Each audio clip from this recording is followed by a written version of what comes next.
Sanity. You can go through your whole life telling yourself that life is logical, life is prosaic, life is sane. Above all, sane. And I think it is. I've had a lot of time to think about that. And what I keep coming back to is Mrs. Underwood's dying declaration. So, you understand that when we increase the number of variables, the axioms themselves never change. I really believe that. I think, therefore I am. There are hairs on my face, therefore I shave. My wife and child have been critically injured in a car crash. Therefore I pray. It's all logical. It's all sane. We live in the best of all possible worlds. So hand me a Kent for my left, a Bud for my right, turn on Starsky and Hutch, and listen to that soft, harmonious note that is the universe turning smoothly on its celestial gyros. Logic and sanity. Like Coca-Cola, it's a real thing. But, as Warner Brothers, John D. MacDonald, and Long Island Dragway know so well, there's a Mr. Hyde for every happy Jekyll face. A dark face on the other side of the mirror, the brain behind the face that's never heard of razors, prayers, or the logic of the universe. You turn the mirror sideways and see your face reflected with a sinister left-hand twist, half mad and half sane. The astronomers called that light between the light and dark the Terminator. The other side says that the universe has all the logic of a little kid in a Halloween cowboy costume with his guts and his trick-or-treat candy spread all over a mile of Interstate 95. This is the logic of napalm, paranoia, suitcase bombs carried by happy Arabs, random carcinoma. This logic eats itself. It says life is a monkey on a stick. It says life spins as hysterically and erratically as the penny you flick to see who buys lunch.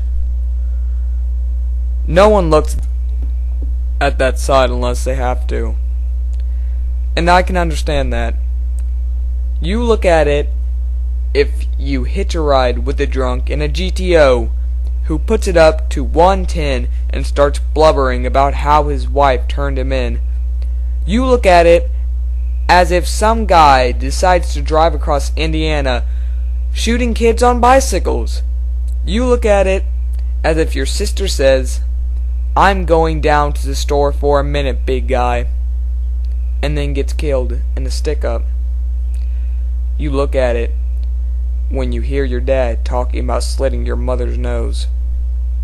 It's a roulette wheel, but anybody who says the game is rigged is whining. No matter how many numbers there are, the principle of that little white jittering ball never changes. Don't say it's crazy. It's all so cool and sane. And all that weirdness isn't just going on outside. It's in you too, right now. Growing in the dark, like magic mushrooms. Call it the thing in the cellar. Call it the blow lunch factor. Call it the Looney Tunes file. I think of it as my private dinosaur, huge, slimy, and mindless, stumbling around in the stinking swamp of my subconscious, never finding a tar pit big enough to hold it. But that's me. And I started to tell you about them, those bright college-bound students that, metaphorically speaking, walked down to the store to get milk and ended up in the middle of an armed robbery. I am a documented case. Routine grist for the newspaper mill. 1,000 newsboys hawked me on 1,000 street corners. I had 50 seconds on Chancellor Brinkley and a column and a half in Time. And I stand here before you, metaphorically speaking again, and tell you, I'm perfectly sane.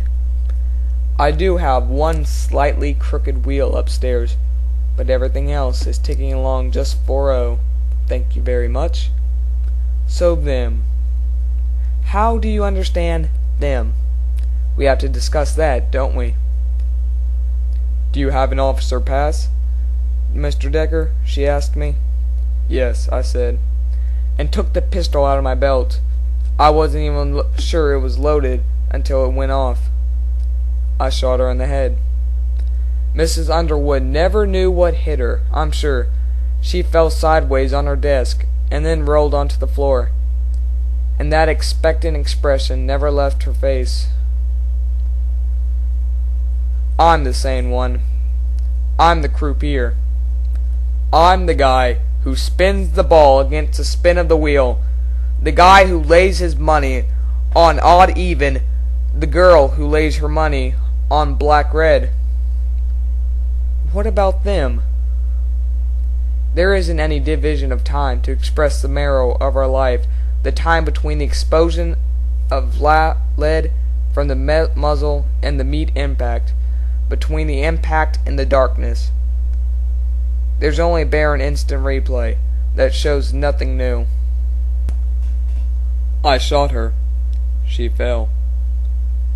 And there was an indescribable moment of silence, an infinite duration of time, and we all stepped back, watching the ball go around and around, ticking, bouncing, lighting for an instant, going on, heads and tails, red and black, odd and even.